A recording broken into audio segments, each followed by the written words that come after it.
Today is the 29th of May, 2023. It is Memorial Day in the United States, and so if you are in the United States, I hope that you are enjoying a relaxing Memorial Day weekend. My name is David Hickson, and in today's market update, we're going to be taking a look at the S&P 500. We're taking a step back and looking at a longer-term picture and discussing what might be happening in the longer-term analysis of the S&P 500. Let's start by considering the analysis that we have been watching for many months in these market update videos.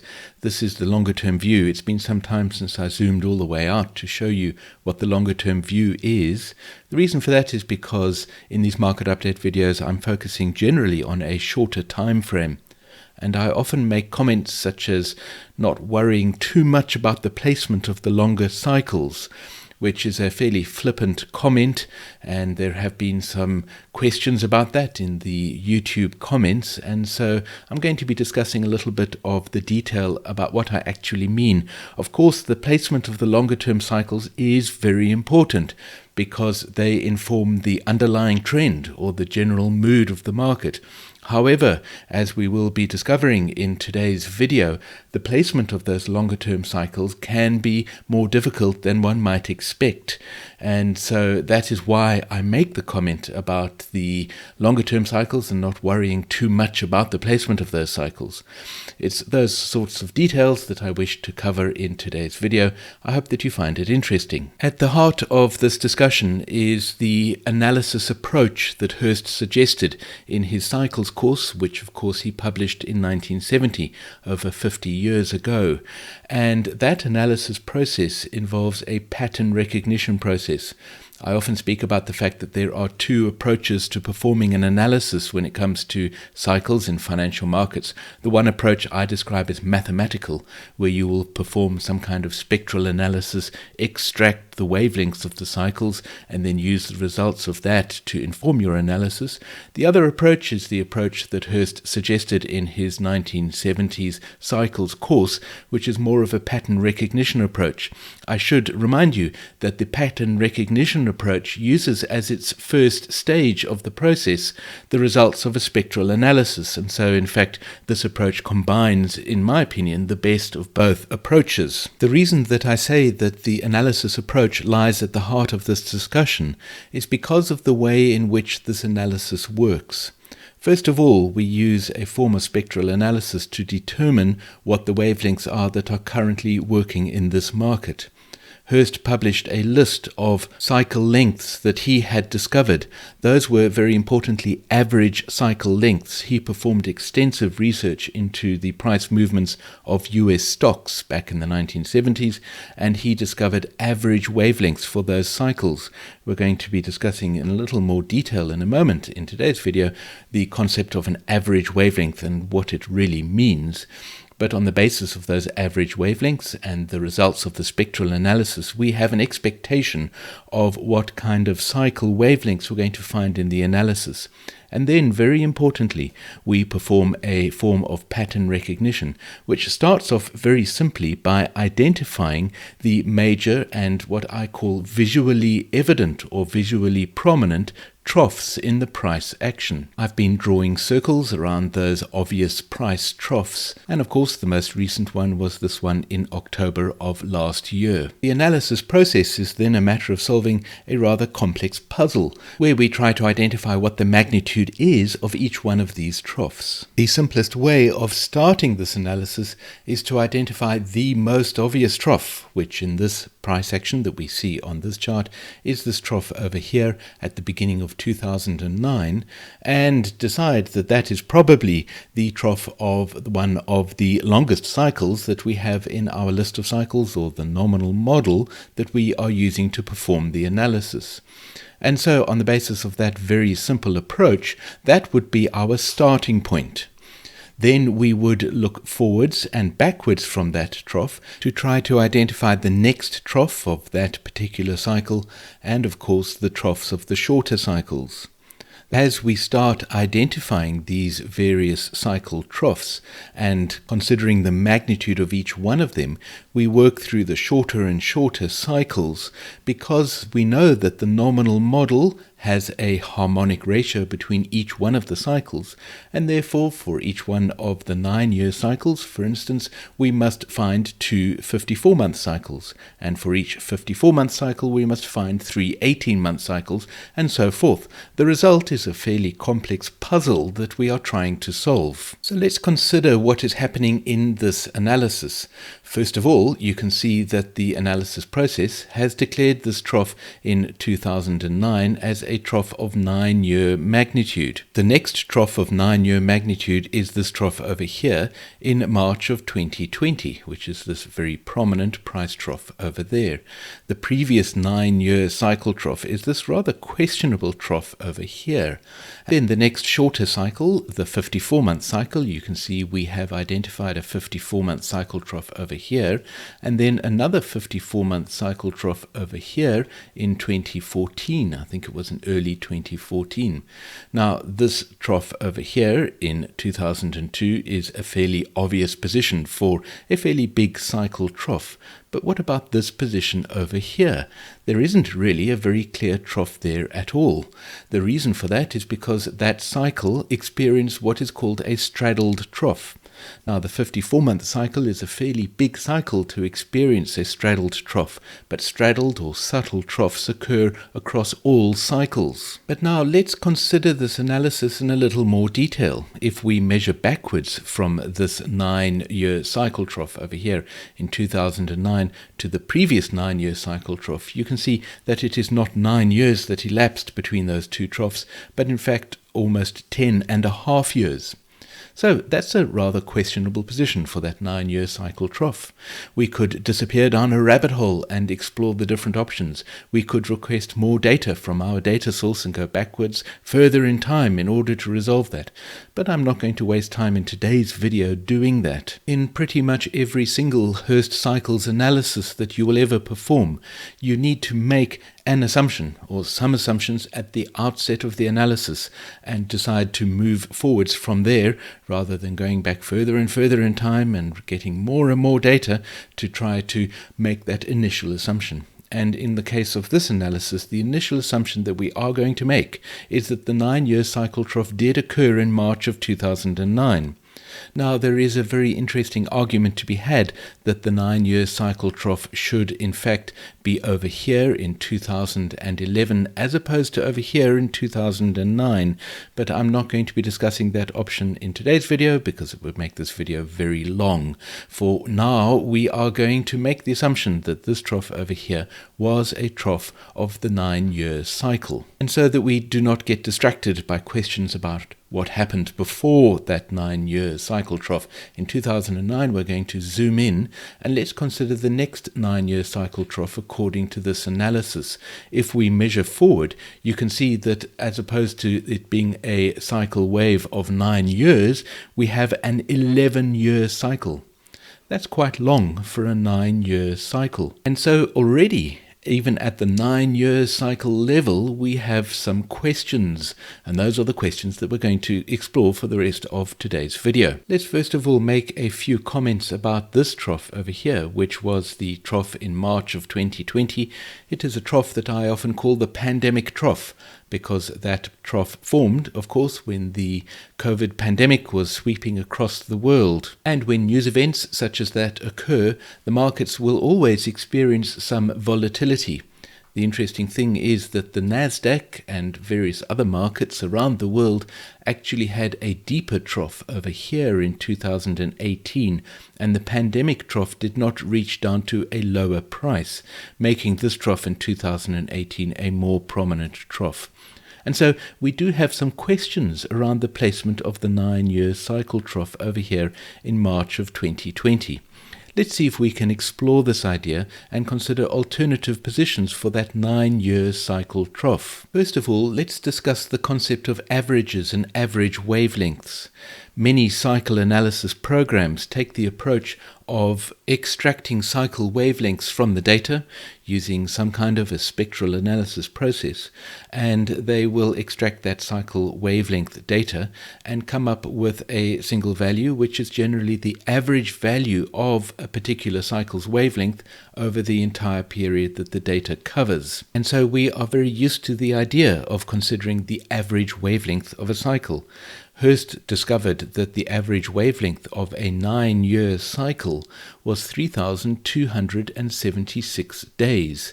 Bear in mind that, of course, he considered that cycles influence financial markets 7 days a week and 24 hours a day. And so that is 3,276 calendar days. But now there is an interesting observation to make about an average number.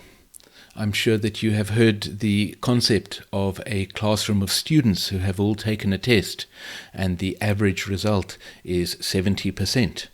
However, it is absolutely possible that not a single one of those students actually scored 70% in the test. It is very possible that about a third of the class scored less than 30%, about half the class scored in the region of 50%, and the remaining percentage scored 90%, giving you an average of 70%. However, there might not be a single student that scored 70%. The same is true for cycle wavelengths. Because we have an average wavelength of 3,276 days for our 9-year cycle does not mean that we are going to find many cycles of exactly 3,276 days.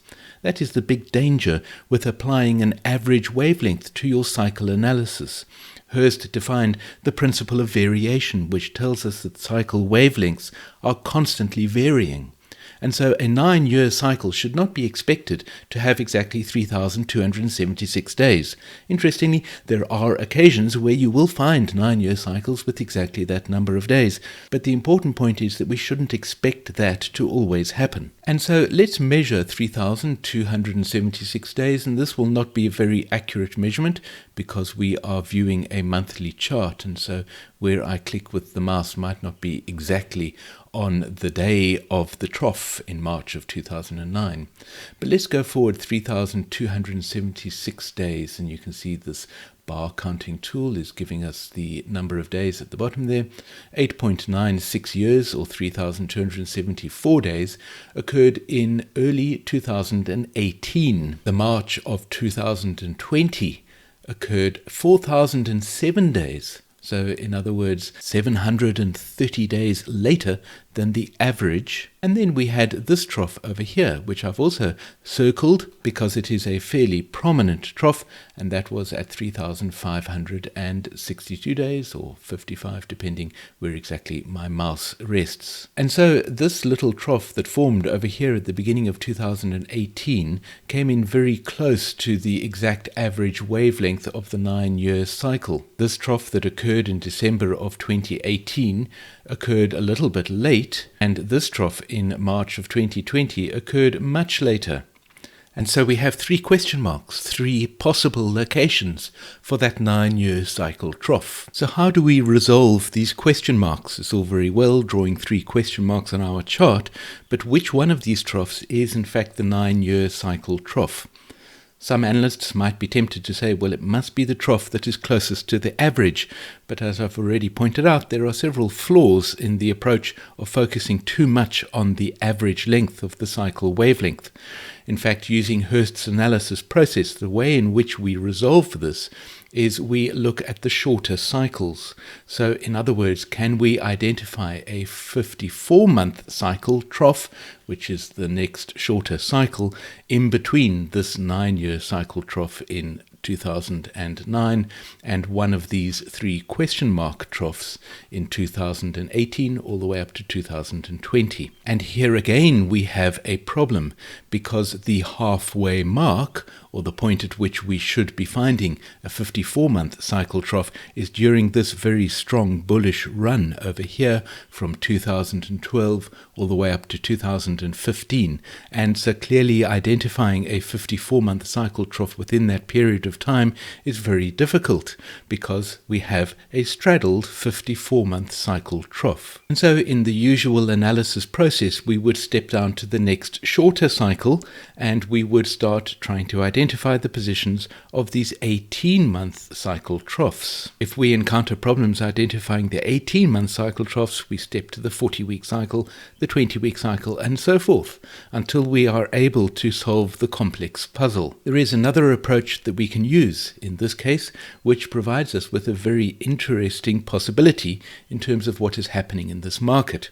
I've mentioned that the average wavelength of the 9-year cycle is 3,276 days. The next shorter cycle, the 54-month cycle, has an average wavelength of 1,638 days. And so the next step that we can take in terms of resolving these three question marks for the 9-year cycle is to measure forwards from the potential or possible 9-year cycle trough and see if we can find evidence of the next 54-month cycle trough at 1,638 days. Because we have three possible question marks for this 9-year cycle trough, there's in fact an easier way of doing this.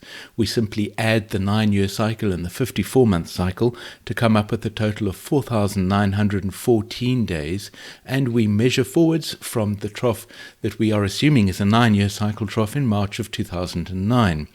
If we move forward 4,914 days from that 9-year cycle trough, you will see that we end up at the end of September of 2022. That provides us with an intriguing possibility. Could the trough that formed in October of 2022 in fact be a trough of the 54-month cycle? Because the number of days from the March 2020 trough all the way to the trough in October of 2022 is, as you can see here, 4,962 days, which gives us a variation in terms of the variation from the average wavelength of a 9-year cycle in combination with the average wavelength of a 54-month cycle of only a little over 1%. So with a variation of only a little over 1%, that certainly brings up the possibility that this trough that formed in October of last year was a trough of 54-month cycle. We'll take a look at an analysis in a moment that positions that 54-month cycle trough over there. But let's, before we do that, consider what this analysis is telling us.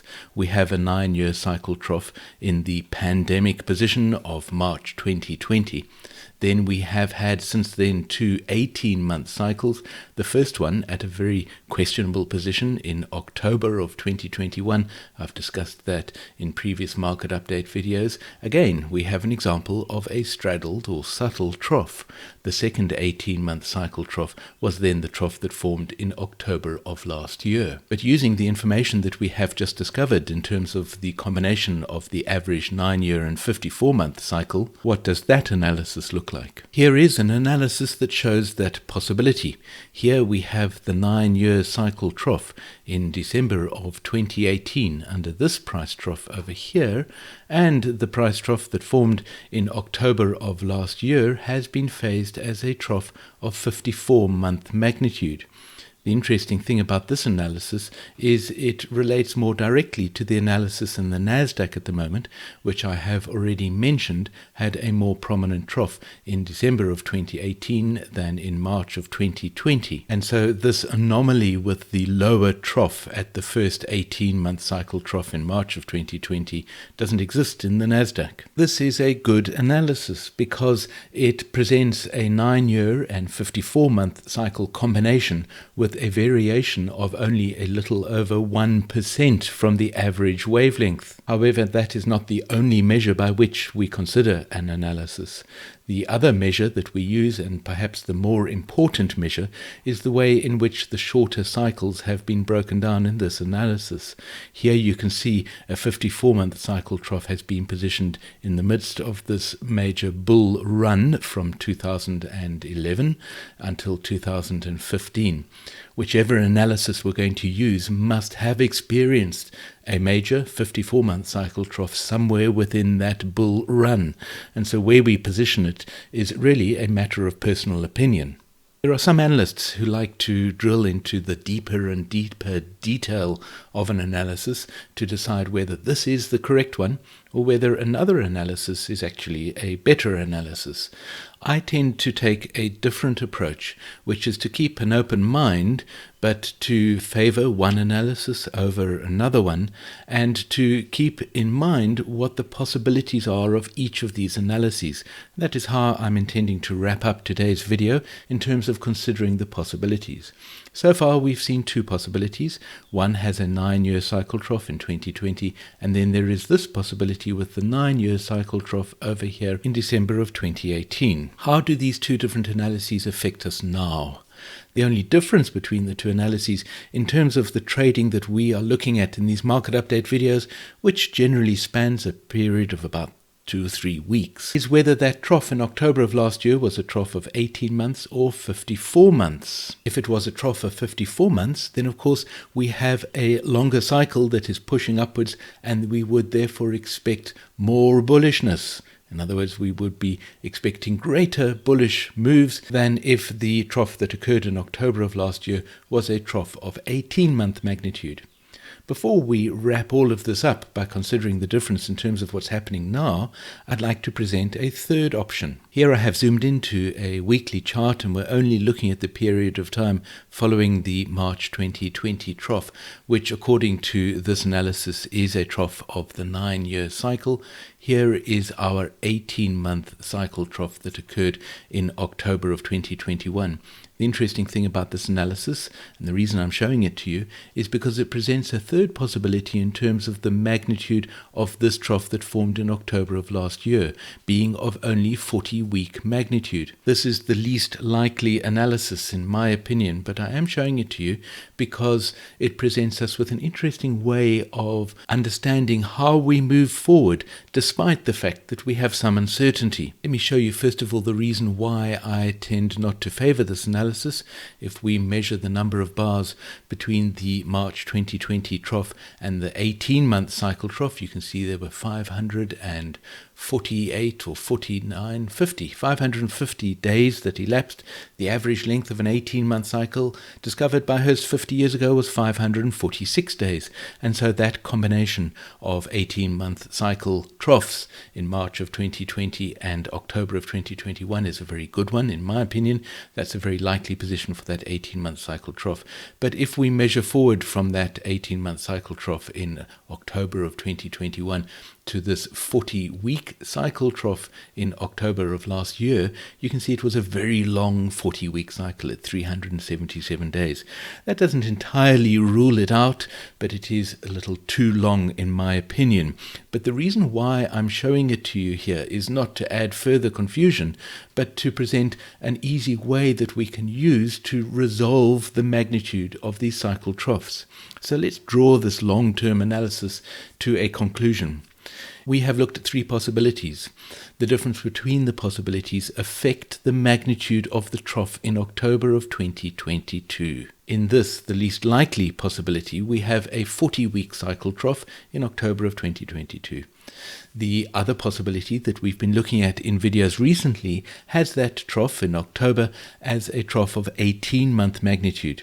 And the interesting possibility that I have introduced in today's video is that that trough could have been of 54-month magnitude. What is the difference in terms of how we should approach the markets today? The difference is, of course, to do with the amount of bullishness that is present in this market. If this is a trough of only 40-week magnitude, then what would we expect? Well, let's consider the shape of the previous 40-week cycle. Here it is. That is our familiar M shape that the cycles formed in the market. And that is, as you can see, a very bearish 40-week cycle. It is bearish because it has an early peak. There is the peak of that cycle, and it is also bearish because of the fact that it brought price lower down compared to the price at which the cycle started. By definition, a bearish cycle. Now, according to this analysis, would we expect the next 40-week cycle to be more bearish, less bearish, or perhaps more bullish than the previous one? The answer is that we would always expect it to be more bearish, because here we have a trough of the 18-month cycle, and so over this period of time, the 18-month cycle would have been pushing upwards, providing some bullish momentum. The 18-month cycle has now turned down according to this analysis and will bring us down into a trough expected in about September of this year, and so that bearish pressure from the 18-month cycle should give us a less bullish or more bearish 40-week cycle that is playing out at the moment. So far, price has now recently risen to a new peak. It did so last week, and so that is our peak for the current 40-week cycle so far. Price could, of course, rise to an even higher peak. So the first thing that we can say about this is that the peak of this 40-week cycle is already fairly late. It has occurred after the 20-week cycle trough, which you can see we have positioned over here in March of this year. And so this analysis right out of the gates presents us with an anomaly.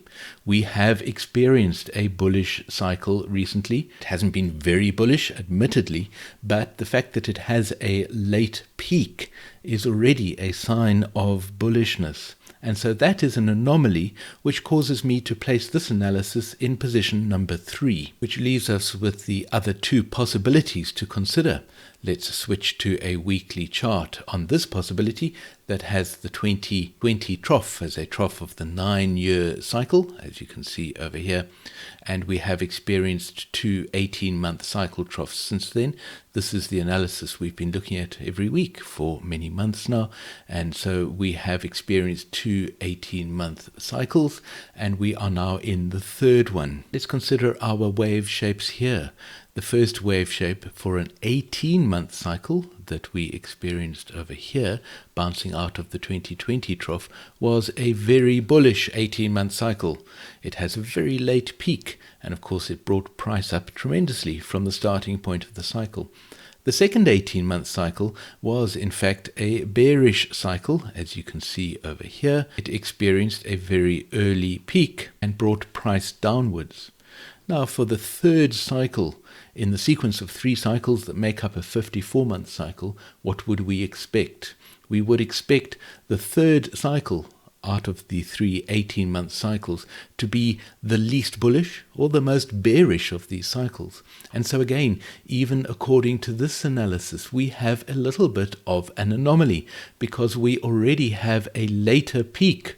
If price peaks right now for the current 18-month cycle, that is already a later peak than the peak that formed for this second 18-month cycle.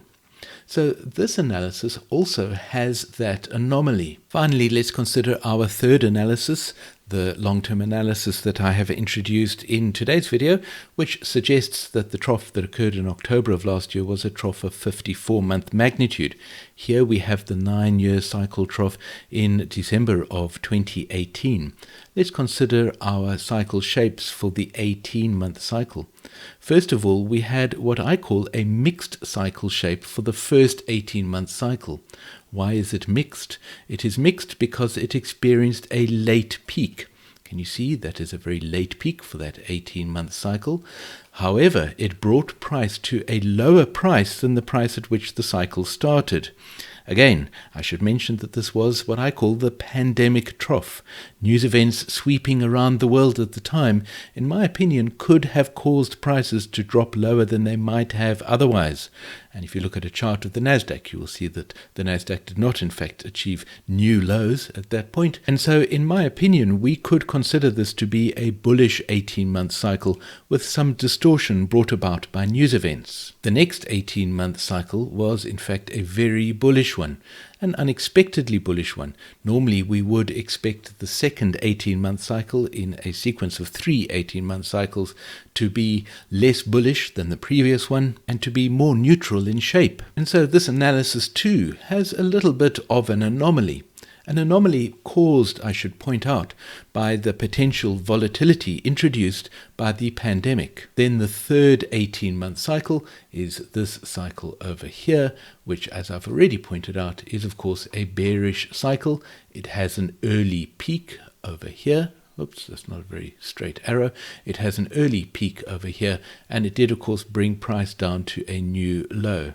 In my opinion, this analysis, which suggests that the trough in October of 2022 was a trough of 54-month magnitude, has fewer anomalies, if you like. The anomalies can be explained as the influence of news events on financial markets. Of course, that argument could be taken to extremes. There are always news events. Watch any news announcement on a 1-minute chart, and you can see the effect of news events that are, of course, affecting markets every single day of the year. And so I tend not to rely on the argument that news events have distorted cycles too much. But I hope you found the discussion interesting and will consider the possibility that this trough in October of last year was a trough of 54-month magnitude. Now, just to conclude this video, let's bring us all the way back to why I sometimes mention that the position of these longer cycles is something I don't worry about too much in terms of these videos. I should point out that I make these videos every week, and I'm generally looking at a period of time a few weeks ahead.